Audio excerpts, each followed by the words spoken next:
თქვენ გსურთ იყოთ დაცული. ჩვენ გირჩევთ, რა არის ამისთვის საჭირო. ჩვენ საუბრობთ კანონზე. ყოველ ოთხშაბათს 13 საათსა და 10 წუთზე ეთერში კანონის დროა. თქვენს პრობლემებს პროფესიონალ იურისტებთან ერთად განიხილავს ჟურნალისტი თამარ აბრამიშვილი. კანონის დროა. დღეს ოთხშაბათია, პირდაპირ ეთერში ბრუნდება გადაცემა კანონი, მე ჟურნალისტი თამარ აბრამიშვილი ვარ. წამების ამსახველი ვიდეო მასალის გასაჯაროებას არასამთავრობო ორგანიზაციები და სახალხო დამცველი უარყოფითად აფასებენ. უფლებადამცველები მომხდარის გამოძიებას ითხოვენ.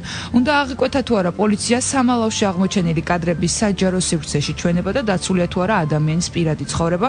დღეს ამ თემაზე და ამ შეკითხვებზე გვიპასუხებს ახალგაზრდა იურისტთა ასოციაციის ხელმძღვანელი ანა ნაცვლიშვილი. მსმენელს კი შეუძლია დაარეკოს ტელეფონის ნომრებზე 292 1188 1199 და გამოთქვას მოსაზრება გავრცელებულ ვიდეო მასალასთან დაკავშირებით და ასევე იმ ფაქტთან დაკავშირებით, რაც ბოლო რამდენიმე დღის განმავლობაში დედაქალაქში და ასევე რეგიონებში მოხდა ამ ფირების ღია სივრცეში ჩვენება.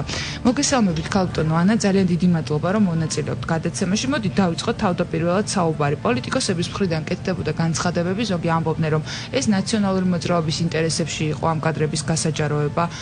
ნაციონალური მოძრაობა ამბობდა რომ ქართული ოცნების ინტერესებში იყო ამ კადრების ჩვენება, თუმცა აღმოჩნდა არასამთავრობო ორგანიზაცია, რომელმაც ეს პირველად არ გააკეთა და რამდენჯერმე უკვე გააკეთა, რომელმაც ღია ცის ქვეშ დაამონტაჟა ეკრანი და ამ ეკრანზე მოხდა ამ კადრების ჩვენება. რომ განმარტოთ რა დაირღვა ამით, ქონდა თუ არა ამის უფლება ამ არასამთავრობო ორგანიზაციას და პასუხისმგებლობა, თქვა როგორც ერთ-ერთი უმსხვილესი არასამთავრობო ორგანიზაციის წარმომადგენელი საქართველოში, რომელიც ადამიანის უფლებების დაცვის კუთხით ძალიან მნიშვნელოვან ნაბიჯებს გავს ქვეყანაში, საკმაოდ მწვავე განცხადებებს აკეთებს. გაქვთ თუ არა და მისცემდით თუ არა თავს იმის უფლებას, რომ მსგავსი კადრები გეჩვენებინათ. სად გადის ზღვარი არასამთავრობო ორგანიზაციასა და უკვე პოლიტიკური ინტერესების გატარებას შორის, თუ შეგიძლიათ რო გითხრათ? მივესალმები მსმენელს, ბევრი კითხვა და ყველა თანაბრად საინტერესო და კარგია, რომ თემა გავშალოთ და შევძლოთ ყველა ასპექტს შევეხოთ აი ამ პრობლემის, რომელიც კიდევ ერთხელ საზოგადოებრივ სამსჯავროზე გამოვიდა ამ კადრების გავრცელების შემდეგ. დავიწყოთ იქედან, აქვს თუ არა ვინმეს ამ კადრების საჯარო სივრცეში ამ ფორმით გამოტანის უფლება. არა, იმიტომ რომ აღნიშნული კადრების გავრცელება ან მათი ხელმისაწვდომობის უზრუნველყოფა არის სისხლის სამართლის დანაშაულის ნიშნების შემცველი და ვფიქრობ, რომ ამ ფაქტთან დაკავშირებით უნდა დაიწყოს გამოძიება. რა თქმა უნდა, საბოლოო სიტყვას იტყვის სასამართლო, ჰქონდა თუ არა ამ დანაშაულს მართლაც ადგილი, მაგრამ გამოძიების დასაწყებად დღეს უკვე არსებობს საკმარისი სამართლებრივი საფუძველი და ხელისუფლებას აქვს ვალდებულება, რომ ეს გააკეთოს. ჩვენი მხრიდან იქნება სპეკულაცია იმაზე საუბარი, როგორ მოხდა უკრაინულ ვებგვერდზე ეს მასალები, თუმცა ის მოვლენები, რაც ამ მასალების ვებგვერდის საშუალებით გავრცელებას სდევდა თან, ამყარებს ეჭვებს, რომ ეს ხელისუფლების ინტერესებში შედიოდა და ხელისუფლების ნებასურვილით მოხდა ამ კადრების გასაჯაროება. დავაკონკრეტებ რას გულისხმობ, ჩვენ ვნახეთ, რომ სულ რამოდენიმე საათის შემდეგ გავრცელებიდან უკვე დაიწყო საჯარო ჩვენებები საქართველოს არაერთ ქალაქში. მართალია არასამთავრობო ორგანიზაციის ორგანიზებით, მაგრამ ისიც ვნახეთ, რომ ამ ჩვენებებს შეუერთდნენ ადგილობრივი თვითმმართველობის წარმომადგენლები, საჯარო მოხელეები. საჯარო მოხელეებთან მიმართებაში განსაკუთრებით მნიშვნელოვანია, რომ მათ კანონი ავალდებულებს პოლიტიკურ ნეიტრალიტეტს და ესეც შესაძლოა შესასწავლი იყოს, რამდენად დაირღვა მათი მხრიდან ეს ვალდებულება და თუ დადგინდება მათ მიმართ დისციპლინური სანქციები უნდა იყოს გამოყენებული. და ასევე საინტერესოა ის გარემოება, რომ რიგ შემთხვევებში გამოძახებული იყო პატრული, რომელსაც ეკისრებოდა ვალდებულება, რომ ამ ვიდეო ჩვენებების აღკვეთა მოეხდინა, თუმცა მან ეს არ ვერ გააკეთა.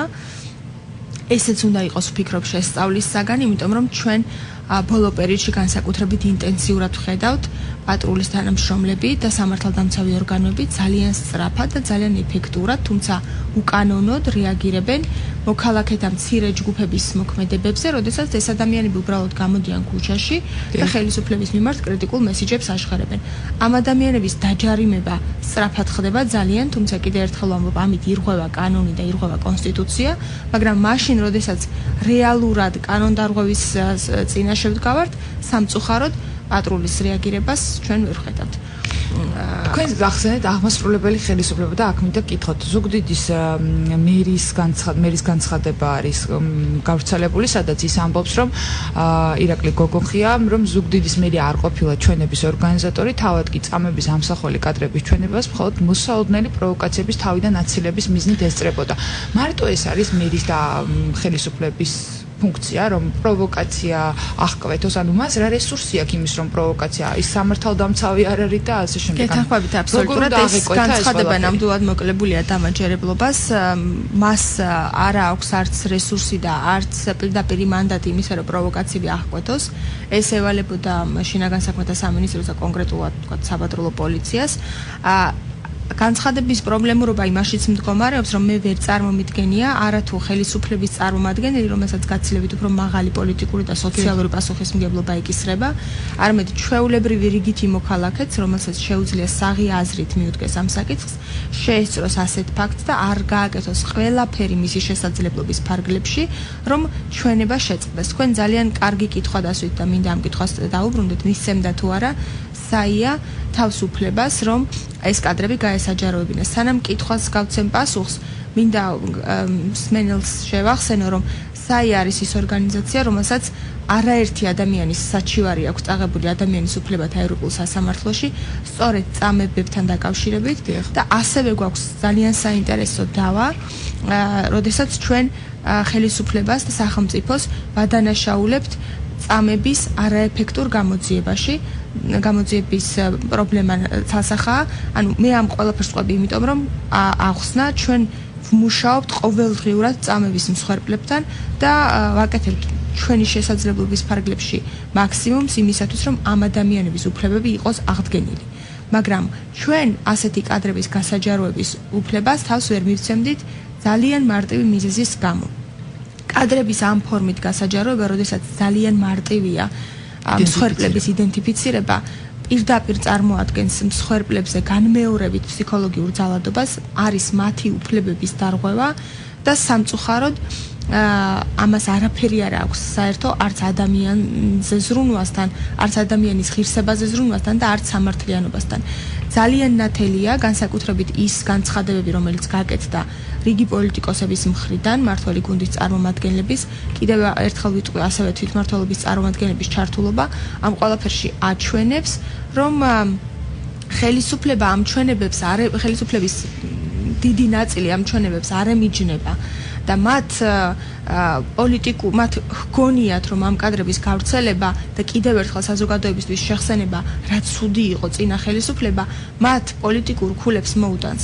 მე მინდა ამ ხელისუფლებას და მის წარმომადგენლებს, რომელსაც ასე ჰგონიათ, მივმართო და ვუთხრა, რომ ისინი ვერ იქნებიან ვერც სამართლებრივი და ვერც მორალურ კომფორტში ამ კადრების გავრცელებით, იმიტომ რომ მართალია ეს სისტემური დანაშაული წინა ხელისუფლების დროს ხდებოდა, მაგრამ მასზე ადეკვატური სამართლებრივი რეაგირება არის სახელმწიფოს ვალდებულება და ამ შემთხვევაში იმ ხელისუფლების ვალდებულება, რომელსაც ამ სახელმწიფოს მართვა აქვს. ადეკვატური რეაგირება სამართლებრივი? სამწუხაროდ ასეთი რეაგირება არ არის, უკვე მეოთხე წელიწადია დაიწყო, რაც ჩვენ ცხოვრობთ დაუსჯელობის პირობებში. ის ადამიანები, რომლებიც მონაწილეობდნენ წამებაში და დადგენილი ფაქტია, რომ წამებას ჰქონდა სისტემური ხასიათი, ყველა ეს ადამიანი, რომელიც მონაწილეობდა სისტემის შექმნაში და მის ეფექტურ მუშაობაში, უნდა წარსდგეს მართლმსაჯულების წინაშე. სამწუხაროდ ჩვენ ხედავთ, რომ რიგ შემთხვევებში საპროცესო შეთანხმებებია გაფორმებული, რიგ შემთხვევებში საერთოდ არ არის საქმე გამოძიებაში და რიგ შემთხვევებში ადამიანები, რომლებზეც არსებობს სერიოზული მტკიცებულებები, ყოველ შემთხვევაში დაზარალებულები ამაზე საუბრობდნენ და ეს სამართლებრივად საკმარისი უნდა იყოს გამოძიების დასაწყებად, ეს ადამიანები არიან დაწინაურებულები და როდესაც ჩვენთან მოდიან მსხვერპლები ან წერენ პატიმრები იმის შესახებ, რომ ადამიანი, რომელმაც მაწამა, ისევ სასჯელ აღსრულების სისტემაში მუშაობს, ან ისევ საგამოძიებო ორგანოში მუშაობს და მე როგორ შეიძლება ვენდო ამ სახელმწიფო დაწესებულებას, სადაც ის ადამიანი თანამდებობაზე რჩება ან დაწინაურებულია. ხელისუფლებამ ვერ მოახერხა, რომ მას შეექმნა ერთიანი ხედვა და მიდგომა წამების უმძიმესი დანაშაულის გამოძიების და გასამართლების მიმართულებით. შეიქმნა დეპარტამენტიც პროკურატურის, რომელსაც უშუალოდ წამებაზე რეაგირება დაევალა, მაგრამ სამწუხაროდ ჩვენ ვერ ხედავთ ამ დეპარტამენტის მხრიდან მზაობას, რომ ის იყოს პროაქტიულად გახსნილი და საზოგადოებას აწვდიდეს ინფორმაციას მისი საქმიანობის შესახებ. არა მაშინ უნდა აკეთებდეს მხოლოდ პროკურატურა განცხადებებს, როდესაც კადრები გავრცელდება და საზოგადოება კიდევ ერთხელ შოკის მდგომარეობაში იმყოფება. არამედ პროაქტიულად ჩვენ უნდა მოგვეწოდებოდეს ეს ინფორმაცია, რას აკეთებენ ხელისუფლების კონკრეტული უწყებები, ვისაც ამის პირდაპირ ვალდებულება აქვთ იმისთვის, რომ გამოძიებულ და გასამართლებულ იქნეს ეს ფაქტები. ქალბატონო ანა, მთავარი პროკურორის პირველი მოადგილის განცხადება ირაკლი შოთაძეს მტკიცები წამებისა და სქესობრივი დანაშაულის ჩადენაში დამნაშავე არც ერთი პირი გარეთ არაა. ასეთია მისი პოზიცია. ამაზე რამდენიმე წუთში გვიპასუხეთ, მანამდე კი მსმენელია და მოდით მივცეთ საშუალება გამოთქვას მოსაზრება, გისმენთ თქვენ პირდაპირ ეთერში ხართ. მოგესალმებით. ცოტა სხვა საქმეს ეხება გადახეულია, მაგრამ მაინც მინდა რომ შეგეხმიანოთ, როგორც ნახეთ. გისმენთ, იურისტ ასოციაციიდან არის და აი ვის უნდა მიმართოს ადამიანმა სოციალურ აუცილებლად სოციალ უმიზერზოთ დახმარებებს და კარგა ხალხი მერე აქცევენ პასუხს ამაზე. სოციალურად დაუცველებს უხსნიან უმიზერზო დახმარებებს და ვის უნდა მიაკითხონ პასუხის მისაღებად. დიდი მადლობა ამ შეკითხვის და მე ვისარგებლებ შემთხვევით გათიშე სამწუხაროდ ვერ მოვისმენთ მისი პოზიცია. მსმენელს კიდევ ერთხელ შევახსენებ, რომ შეუძლიათ დარეკონ და გამოთქვან მოსაზრება, მათთვის მისაღები იყო თუ არა ეს ღია სივრცეში კადრების ჩვენება და მიუბრუნდეთ ირაკლი შოთაძეს, რომ თქვა, რომ არც ერთი ადამიანი არ არის გარეთ. თქვენ ამბობთ, რომ გარეთ არის. და ხდება საპროცესო გარიგებების გაფორმება. რა შემთხვევაშია საპროცესო გარიგების გაფორმება გამართლებული სახელმწიფოს მხრიდან? ეს კითხვაც ალბათ აქტუალურია, იქიდან გამომდინარე, რომ იქნებ პროკურატურას აქვს, რომ საქმე არ იხსნებოდა ითანამშრომლმა ერთ-ერთმა მწამებელმა, ასე დავარქვათ, და ამის შემდეგ გაიხსნა საქმე, ამიტომ მას გაუფორმეს საპროცესო გარიგება. შესაძლებელია ეს იყოს ერთ-ერთი არგუმენტი? ან ბატონ ირაკლი შოთაძე რაზე დაყრდნობით აკეთებს მაშინ ამ განცხადებას, რომ არც ერთი ადამიანი არ არის? სანამ ამ კითხვას უპასუხებდე, მსმენელს მინდა ვუთხრა, რომ ჩვენი ორგანიზაცია მზად არის გაუწიოს დახმარება, თუ ის გახდა უმიზეზოდ მას ჩამოართვეს სოციალურად დაუცველის სტატუსი. მე ვთხოვთ იმას, რომ მოგწანდეს ჩვენთან ოფისში კახიძის 15 ნომერში და ჩვენ შეძლებს დაგვარად არაერთ ადამიანს დავხმარებთ ვარ სტატუსის აღდგენაში და შეგვიძლია რომ ამ შემთხვევაშიც ალბათ დავეხმაროთ თუ მართლაც საფუძველი ჩამორთმევის არ არსებობდა. რაც შეეხება წამების თემას რომ დავუბრუნდეთ, მე ვარაუდობ რომ ეს განცხადება ბატონმა შოთაძემ გააკეთა მხოლოდ იმ კადრებთან მიმართებაში, რომელიც გავრცელდა, ანუ ის გულისხმობდა ის რამოდენიმე ადამიანს, რომელიც ამ კადრებზე აღბეჭდილი. იმიტომ რომ ფაქტობრივად არ შეესაბამება სიმართლეს თუ ის აცხადებდა, რომ ზოგადად რომელიც იყო სისტემური დანაშაული, ვისაც ჰქონდა შეხება ამ სისტემურ დანაშაულთან, ყველა დასჯილია, ეს ასე არ არის.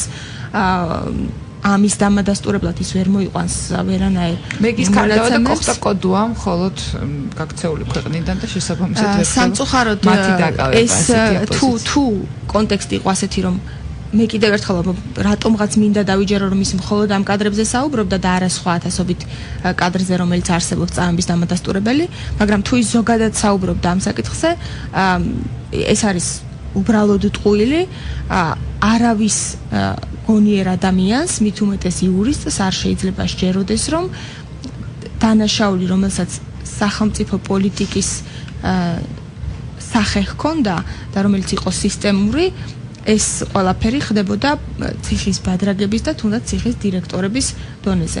ეს ძალიან არადამაჯერებელია და აქ მინდა ზუსტად ვთქვა, საინტერესოა გამოძიება სახელმწიფოს მხრიდან მიმდინარეობდა თუ არა იმ მიმართულებით გამოკვეთილიყვნენ ყველა შესაძლო პირები, მათ შორის სისტემის შემოქმედნი, არა მხოლოდ აღმსრულებლები, არამედ შემოქმედნი. მე ვარაუდობ, რომ ამ ტიპის გამოძიება სახელმწიფოს არ ჩაუტარებია, ის ფრაგმენტულად იძიებს წამების საქმეებს და სწორედ ამიტომ სანქციებიც ხდება მხოლოდ კონკრეტული პირების მიმართ, ფრაგმენტულად, მაგრამ ისინი, ვინც სისტემა შექმნაში მონაწილეობდა, ან ვისაც თანამდებობრივად ევალებოდა ამ ყველაფრის პრევენცია, იმ ადამიანებამდე გამოძიება ვერ მივა, იმიტომ რომ ამ მიმართულებით როგორც ჩანს გამოძიება სახელმწიფო არ აწარმოებს. მსმენელია პირდაპირ ეთერში ქალბატონო ანა, მივცეთ მას საშუალება გამოთქვას მოსაზრება, გისმენთ თქვენ პირდაპირ ეთერში ხართ. მოგესალმებით. მოგესალმებით. მოსახლეობის ერთი ნაწილი ფიქრობს, რომ აი ეს ამკადრების ჩვენება აუცილებელია მხოლოდ იმიტომ, რომ გამაფრთხილებელი იყოს შემდგომი თავებებისათვის, რომ აი ასეთ მოიქცევი. როგორ ქალბატონო, აი რა გაფრთხილება მიიღეთ გაფრთხილება იყო, აი საშინელება რომ მოხდა, არ გამეორდეს საქართველოში. აი ამას ამბობს ნაწილი მოსახლეობისა. თქვენი პოზიცია როგორია მოსახლეობას რომ მითით რა მე რო გითხრათ ძალიან არ მომწონს. საზოგადოება სადაც ამაზე რძენია ყველაფერი რაც საშინელება ხდება ჩვენ ქვეყანაში. და ამდენად შედის ყველაფერი მიუღებელი ამდაგვარი რამ. გასაგებია, უღრმეს მადლობა რომ გამოთქვით პოზიცია. საპროცესო გარიგებებთან დაკავშირებით დავსვი შეკითხვა, რეკლამა და რეკლამის შემდეგ დავბრუნდეთ პირდაპირ ეთერში და განვაგრძოთ საუბარი. შეგახსენებთ რომ ჩვენ დღევანდელი სტუმარია ახალგაზრდა იურისტთა ასოციაციის ხელმძღვანელი ანა ნაცვლიშვილი. რა ვიცით კანონის შესახებ? როგორ დავიცვათ საკუთარი უფლებები და თავისუფლება? ბრუნდებით პირდაპირ ეთერში ჩვენ დღევანდელი სტუმარი კიდევ ერთხელ შეგახსენებთ ახალგაზრდა იურისტთა ასოციაციის ხელმძღვანელი ანა ნაცვლიშვილია. საუბრობთ წამების ამსახველი ვიდეო მასალის გასაჯაროებასთან დაკავშირებით და ქალბატონო ანა მსმენელმა დაარეკა და თქვენ გინდოდათ რეპლიკა, რომელმაც გამოთქვა მოსაზრება, რომ სხვები ფიქრობენ, მოსახლეობის დიდი ნაწილი ფიქრობს იმის შესახებ, რომ კარგია რომ აჩვენებენ ამ კადრებს. თქვენ რა კომენტარის გაკეთება გსურდათ? მე ვიცნობ ამ მოსაზრებას, ვიცი რომ საზოგადოების გარკვეულ ნაწილს მიაჩნია რომ საჭიროა ამ კადრების ჩვენება და შესაძლებელია გარკვეული არგუმენტები ამ ნაწილის მხარეს არსებობდეს. მე ვიცნობ იმ ქვეყნებს და იმ ქვეყნების გამოცდილებას, რომელსაც გამოუვლია მსგავსი მძიმე ისტორიული მონაკვეთები და რიგ შემთხვევებში ასეთი ფაქტების დაარქივება ხდება, იქმნება მემორიალები მსხვერპლთა პატივსაცემად, არის ხოლმე, როდესაც თქვა ბიბლიოთეკის რაღაც ნაწილი გამოიყოფა ასეთი კადრების ხელმისაწვდომობისთვის და ეს ყველაფერი კეთდება კონკრეტული მიზნებისთვის. ერთი რაც ქალბატონმა ახსენა იმისთვის, რომ მოხდეს პრევენცია და საზოგადოება მიმართოს ძალისხმევა იქეთკენ, რომ რაც მოხდა აღარ განმეორდეს, მაგრამ როცა ეს მიზანი გვამოძრავებს, ამ ყველაფერს უნდა ჰქონდეს ფორმა და შინაარსი, რომელიც იცავს მსხვერპლთა ღირსებას და იცავს მათ უფლებებს. აი ამ ფორმით, როდესაც მსხვერპლის იდენტიფიცირება არის შესაძლებელი, ამ კადრების გავრცელება ან შენახვა გარდა საგამოძიებო მიზნებისა არის დაუშვებელი, იმიტომ რომ კიდევ ერთხელ ვამბობ, თუ ჩვენ ორიენტირებული ვართ ადამიანზე, ღირსებაზე და სამართლიანობაზე და იმაზე, რომ საზოგადოება მხვალ იცხოვროს უფრო ჯანსაღად, ვიდრე ცხოვრობდა წარსულში, როდესაც ასეთ ფაქტებს ჰქონდა ადგილი, მაშინ ფორმა ამოსაძებნი, როგორ უნდა შევინახოთ ჩვენი ქვეყნის ძალიან ტრაგიკული ისტორიის ეს ფურცელი. სამწუხაროდ ის ფორმები, რომელიც მოძებნა ამ არასამთავრობო ორგანიზაციამ, ვერანაირად ვერ მარწმუნებს იმაში, რომ ეს ადამიანები რეალურად წუხან იმ ფაქტებზე, რაც მოხდა. ისინი მსხვერპლებზე რომ წუხდნენ და მათი ტრაგედია რომ ადარდებდეთ, არ ჩააყენებდნენ მსხვერპლებს და მათი ოჯახის წევრებს იმ მდგომარეობაში, რომ თავიდან ამ კადრების კიდევ ერთხელ ჩვენებით და გაცოცხლებით ამ ადამიანებს თავიდან გადაატანინონ ის ტრაგედია, რაც მათ ერთხელ უკვე გადაიტანეს. ამიტომ შესაძლებელია, როგორც კოლექტიური მეხსიერება, როგორც ისტორიის ნაწილი ეს ყველაფერი იყოს შენახული, მაგრამ მხოლოდ მათთვის უნდა იყოს ხელმისაწვდომი, ვისაც ექნება ამის სურვილი რომ ნახოს და არა საჯარო სივრცეში, სადაც შეიძლება ეს ნახონ არასრულწლოვნებმა, ფაქიზი ფსიქიკის მქონე ადამიანებმა, თავად მსხვერპლებმა და მეორე ძალიან მნიშვნელოვანი არის ის, რომ ეს ყველაფერი არ უნდა იყოს გამოყენებული პოლიტიკური მანიპულაციებისთვის, რის ნიშნებსაც ჩვენ აშკარად ვხედავთ, რომ მიზანი ამ ყველაფრის არის ერთი, ეს არის პოლიტიკური ქულების ჩამოკლება ვიღაცისთვის და დაწერა მეორე ძალისთვის და არავინ არ ფიქრობს ამ შემთხვევაში რა ტკივილი ადგებათ კონკრეტულ მსხვერპლებს და რა ტკივილი შეიძლება მიადგეს კიდევ ერთხელ საზოგადოებას. თქვენ ახსენეთ არასამთავრობო ორგანიზაცია, რომელმაც ეს გაავრცელა. მე მინდა გკითხოთ ესეთი რაღაც. ბოლო პერიოდში რამდენიმე თვის წინ აქტუალური იყო დაფინანსებები არასამთავრობო ორგანიზაციების. ბევრი ორგანიზაციის მიმართ ხელისუფლების წარმომადგენლების მხრიდან და ხელისუფლებაში ყოფილი ხელმძღვანელი პირების მხრიდან გაისმა კითხვის ნიშნები, რომ გამოსაკვლევია თემა, საიდან ფინანსდებიან არასამთავრობო ორგანიზაციები. თქვენც მოიაზრებოდით ალბათ და ბევრი სხვა არასამთავრობოც, რომელიც კრიტიკულად არის განწყობილი. მე მაინტერესებს მაშინ, როდესაც კითხვის ნიშნები არის დაუშვათ საიას მიმართ, სამართლიანი არჩევნების მიმართ, საზოგადოებრივი აზრის დარბაზი, რომელიც შეიქმნა და სკანდალურად შეიქმნა. არაერთხელ მოხდა უკვე ჩვენება ფილმების და ამ კადრების. მათთან რატომ არ აქვთ და უნდა გქონდეთ თუ არა ხელისუფლების და ამ შემთხვევაში შინაგან საქმეთა სამინისტროს პროკურატურის წარმომადგენლებს კითხვის ნიშნები. უნდა მოხდეს თუ არა რეაგირება, უნდა მოხდეს თუ არა მათი გაფრთხილება, რომ აღარ მისცენ საკუთარ თავს იმის უფლება, რომ ღიაცის ქვეშ მოაწყონ ჩვენება და არასამთავრობო ორგანიზაციის ხელმძღვანელობა არის რამე იმუნიტეტი საქართველოში. დაცულია, ანუ მე მოქალაქემ ვაჩვენო, დავუშვათ ჩემზე მოხდება დარწმუნებული ვარ რეაგირება და როდესაც აშვენებს ესა თუ ის არასამთავრობო ორგანიზაცია რატომ არ ხდება?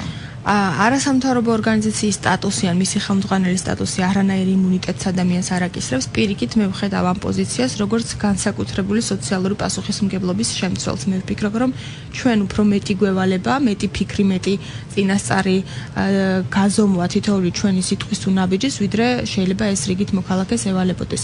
რაც შეეხება დაფინანსების საკითხებს, საიას პირადად მე არანაირი პრობლემა არ აქვს. ჩვენი ფინანსები არის საჯარო და ამაზე არაერთხელ გაგვიცხადებია და ჩვენს ვებგვერდზე, ჩვენს წლიურ ანგარიშებში ყველა თეთრი და ყველა წყარო, საიდანაც ჩვენ ფინანსდებით არის საჯარო და ასე იქნება ყოველთვის.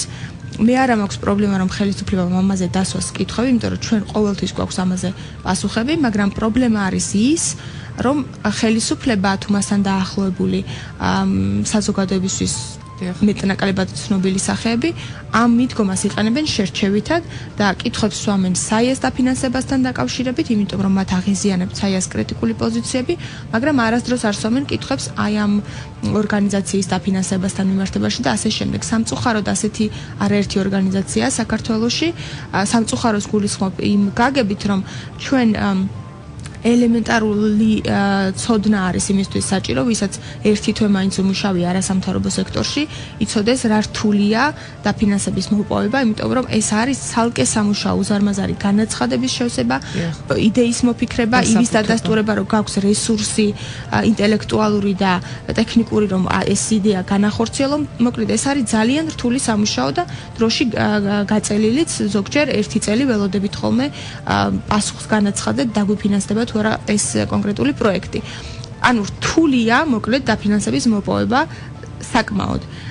განსაკუთრებით ახლად შექმნილი ორგანიზაციებისთვის და ეს ორგანიზაციები როგორ ფინანსდებიან, ასე მარტივად როგორ მოიპოვებენ ამ დაფინანსებას, რაც მთავარია იმ პირობებში, როდესაც არ არის ეს ყველაფერი გამჭვირვალე, ნამდვილად ბადებს კითხვის ნიშნებს.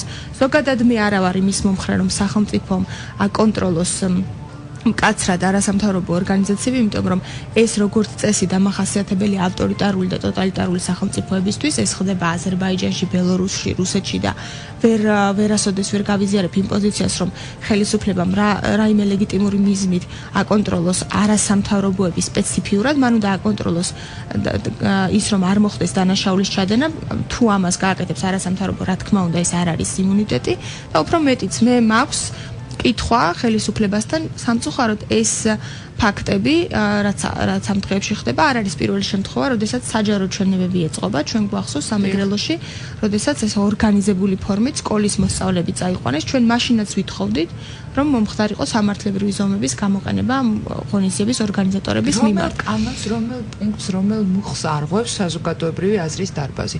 აი რა მუხლით დაარღვია სისხლის სამართალია ადმინისტრაცია. ამ კადრების ჩვენება ისე რომ შესაძლებელი იყო მსხვერპლების იდენტიფიცირება, შეიცავს სისხლის სამართლის კოდექსის 157 მუხლით გათვალისწინებული დანაშაულის ნიშნებს, რაც გულისხმობს პირადი ცხოვრების ამსახველი მასალების უკანონოდ გავრცელებას ან ხელმისაწვდომობის სხვა ფორმით ხელშეწყობას.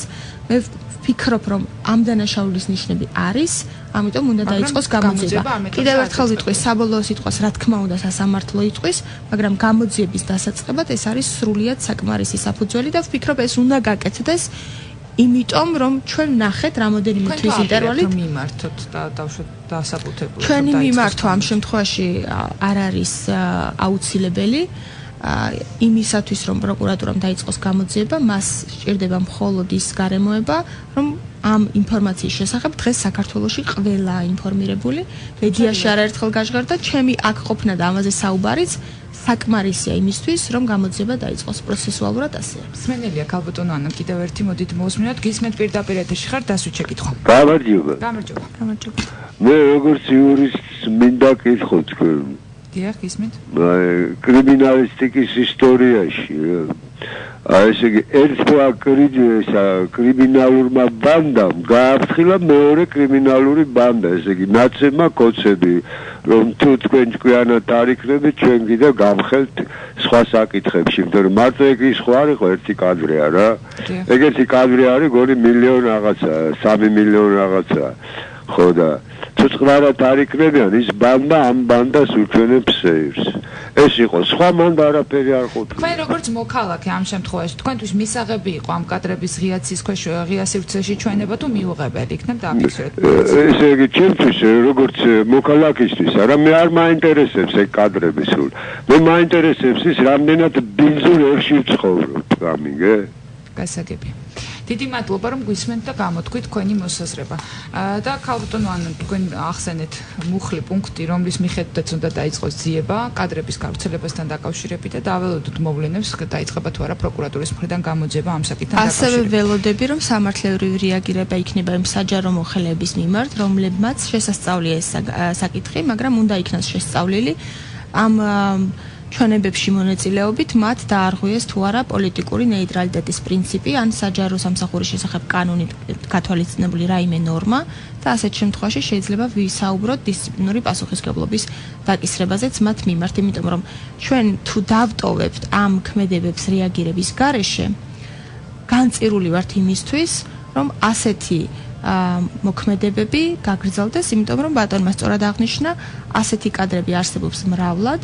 ალბათ სხვა ტიპის დანაშაულების შემცველი კადრებიც მრავლად არსებობს და დაუსჯელობა ყოველთვის ახალისებს დანაშაულის განმეორებას. ეს იყო ეს რელევანტურია იმ კონტექსტშიც, რომ კიდევ ერთხელ ვამბობ, დღეს საქართველოში სისტემური წამება, რომელსაც ადგილი ჰქონდა საქართველოს ციხეებში, არ არის ეფექტურად გამოძიებული და დაუსჯელი რჩება ძალიან ბევრი ადამიანი, რომელიც ამაში მონაწილეობდა და ამ კადრების გავრცელებაც და მათით საზოგადოებრივ აზრზე მანიპულირება ცალკე დანაშაულია და მისი დაუსჯელობაც დატოვებს წაახალისებს მხოლოდ იმას, რომ კიდევ ამ ადამიანებმა გაიმეორონ და კიდევ უფრო ველური და კიდევ უფრო არაეთიკური ფორმებით გააკეთონ ეს, როდესაც ჩვენ შევალთ ძალიან ვფიქრობთ ხელ წინასაარჩევნო ბატალიებში. ჩვენ ვისაუბრეთ პროკურატურასთან დაკავშირებით, რომ რა მუხლით უნდა დაიწყოს გამოძიება, თუმცა აქვე მინდა გკითხოთ, რომ იმ დროს, როდესაც თბილისში ხდებოდა კადრების ჩვენება და მონტაჟდებოდა ეკრანი, ერთ-ერთმა მოქალაქემ და არაერთმა მოქალაქემ გამოიძახა საპატრულო პოლიცია. საპატრულო პოლიციის წარმომადგენლები მივიდნენ,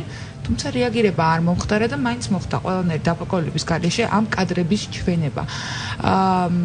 მაინტერესებს უნდა აღიკვეთა თუ არა ამ კადრების ჩვენება, უნდა აი რა უფლებები აქვს ამ დროს საპატრულო პოლიციის წარმომადგენელს. პოლიციას ამ შემთხვევაში და სამართალდამცა უწყებებს ცალსახად ჰქონდა თვალდებულება, რომ აღიკვეთათ აღნიშნული ქმედება, თუმცა როგორც ვნახეთ, მათ ეს არ გააკეთეს. ესეც საინტერესოა, რატომ მოხდა, კიდევ ერთხელ ვამბობ, როდესაც ჩვენ გვაქვს მთელი რიგი სხვა შემთხვევები პოლიციის ძალიან ეფექტური და სწრაფი მუშაობისა, როდესაც ადამიანები მაგალითად აკრავენ სლოგანს, რომელიც კრიტიკულია ხელისუფლების მიმართ. მაშინ მათ ძალიან სწრაფად შეუძლიათ რეაგირება, თუმცა კიდევ ერთხელ დავაზუსტებ, იმ შემთხვევებში რეაგირება პირდაპირ არღვევს საქართველოს კონსტიტუციის მოთხოვნებს, რომელიც ამბობს, რომ ყველა მოქალაქეს აქვს გამოხატვის თავისუფლება და ამ შემთხვევაში ამ კადრების ჩვენება გამოხატვის თავისუფლების ფარგლებში ვერანაირად ვერ ექცევა, იმიტომ რომ კიდევ ერთხელ ვამბობ, ის ასაჯაროებს პერსონალურ მონაცემებს, რომელიც უნდა იყოს დაცული და რომლის გავრცელებაც სისხლის სამართლის პასუხისმგებლობას იწვევს ჩვენი კანონმდებლობით.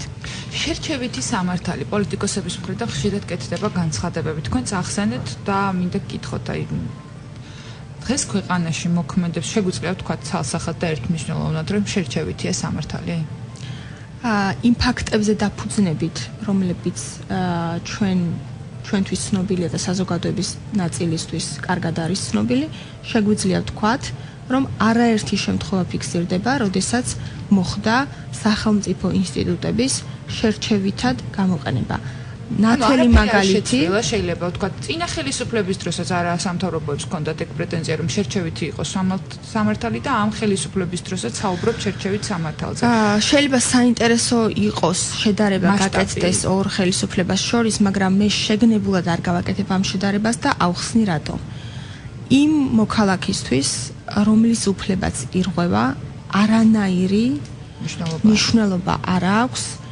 მისი უფლება რომ ირღვევა, მაგრამ ზოგადად მდგომარეობა უკეთესია თუ არა, ამის თქმას ეს არავითარ შემთხვევაში ხელისუფლებას არ ათავისუფლებს. მე იურისტი ვარ და არ გადავიყვან ამ საკითხს პოლიტიკაში. პოლიტიკურად შეიძლება საინტერესო იყოს ეს ამომრჩეველმა გადაწყვიტოს ეს ხელისუფლება ერჩივნა თუ წინა ხელისუფლება თუ კიდე რომელიმე სხვა პოლიტიკური ძალა, რომელიც მონაწილეობას მიიღებს არჩევნებში, მაგრამ სამართლებრივად ხელისუფლებისთვის შემამსუბუქებელ გარემოებას არ წარმოადგენს ის, თუ ის ვერ აკეთებს უფლებადარღვევების პრევენციას, ან ვერ რეაგირებს მაშინ, როდესაც უფლებადარღვევები ხდება.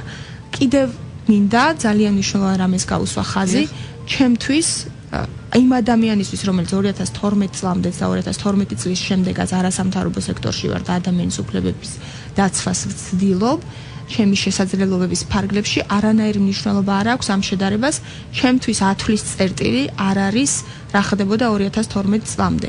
ჩემთვის ათვლის წერტილი არის საქართველოს კანონმდებლობა და საქართველოს კონსტიტუცია, რომლის დაცვასაც მე ვთხოვდი და მოვითხოვდი წინა ხელისუფლებისგანაც, მოვითხოვ დღევანდელი ხელისუფლებისგანაც და მომავალშიც გავაგრძელებ ამ მოთხოვნას, იმიტომ რომ ეს არის ის რისი უფლებაც ჩვენ მომავალი ხელისუფლების დროს უკვე აღარ დაგჭირდებათ მოთხოვნა და ისე იქნება დაცული კონსტიტუცია და ქვეყნის მეც მინდა დავიტოვო ეს იმედი, თუმცა სამწუხაროდ მგონია, რომ ჩვენი საზოგადოება და ჩვენი სახელმწიფო ჯერ კიდევ შორს არის იმ მდგომარეობიდან, როდესაც უფლებადაცვითი საქმიანობა არ იქნება აქტუალური.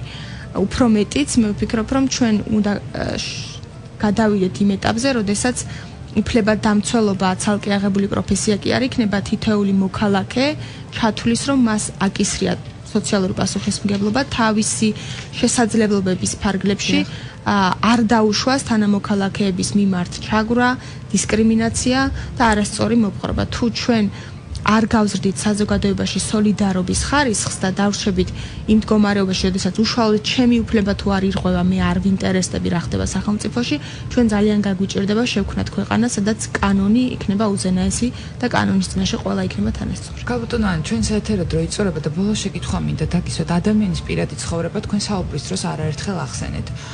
მე მაინტერესებს, მე როგორც მედიის წარმომადგენელს არაერთი, თუნდაც არასამთავრობო ორგანიზაციის, თუნდაც თქვენს მიერ გადმოგზავნილი წერილების საფუძველზე ბროშურების მიხედვით მაქვს გაგებული და ვიცი, რომ არ უნდა მოხდეს პირის იდენტიფიცირება. მარტო ის, რომ სახე დაიფარება, ეს არ ნიშნავს იმას, რომ ვინმე ოჯახის წევრი ამას ვერ ამოიცნობს.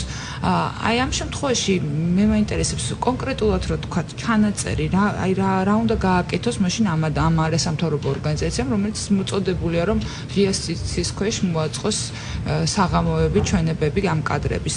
რა უნდა გაეკეთებინა ის მინიმუმი, რომ პირის იდენტიფიცირება არ მომხდარიყო და მისი პირადი ცხოვრების ხელყოფა ამ შემთხვევაში.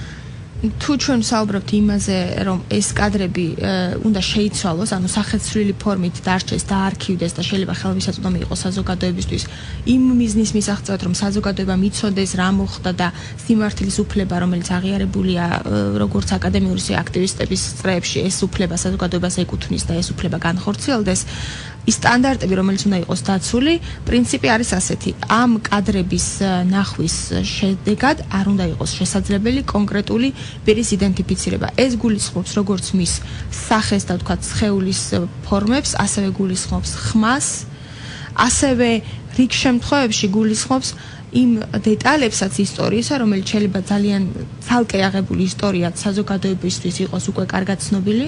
შეიძლება ჩვენ არ ვიცოდეთ კონკრეტული სახელი და გვარი მსხვერპლის, მაგრამ ვიცოდეთ, რომ ასეთი ფაქტი მოხდა და ამ მოსმენის შედეგად მივხვდეთ, რომ ეს შემთხვევა, გასაგებია პირს ას და ბეს.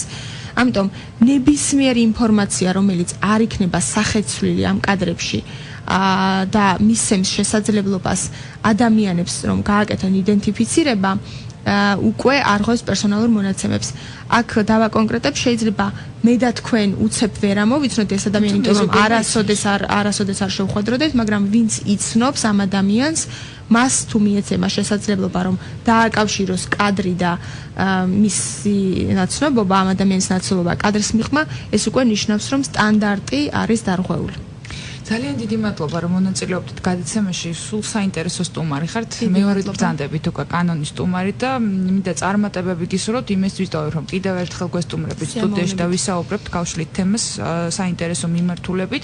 იმედია მსმენელსაც აქვს თავისი მოსაზრება და მათ გამოდგეს მოსაზრება. ხშირ შემთხვევაში მათთვისაც მიუღებელი იყო რამდენმა ადამიანმა დარეკა ის რაც მოხდა ღია ცის ქვეშ ამ კადრების ჩვენება და იმედს ვიტოვებ რომ უკვე სამართალდამცავი სისტემის მხრიდან იქნება დროული და სწრაფი რეაგირება იმისთვის რომ აღარ განმეორდეს ღია ცის ქვეშ ამ კადრების ჩვენება. თქვენ კი დიდი მადლობა რომ გამონახეთ დრო და გვესტუმრეთ გადაცემაში სტუმრად. ჩვენ დავუბრუნდებით მომავალ ოთხშაბათს უკვე სხვა თემით და სხვა სტუმართან ერთად. თქვენ გსურთ იყოთ დაცული. ჩვენ გირჩევთ რა არის ამისთვის საჭირო. ჩვენ საუბრობთ კანონზე. ყოველ ოთხშაბათს 13 საათსა და 10 წუთზე ეთერში კანონის დროა. თქვენს პრობლემებს პროფესიონალ იურისტებთან ერთად განიხილავს ჟურნალისტი თამარ აბრამიშვილი. კანონის დროა.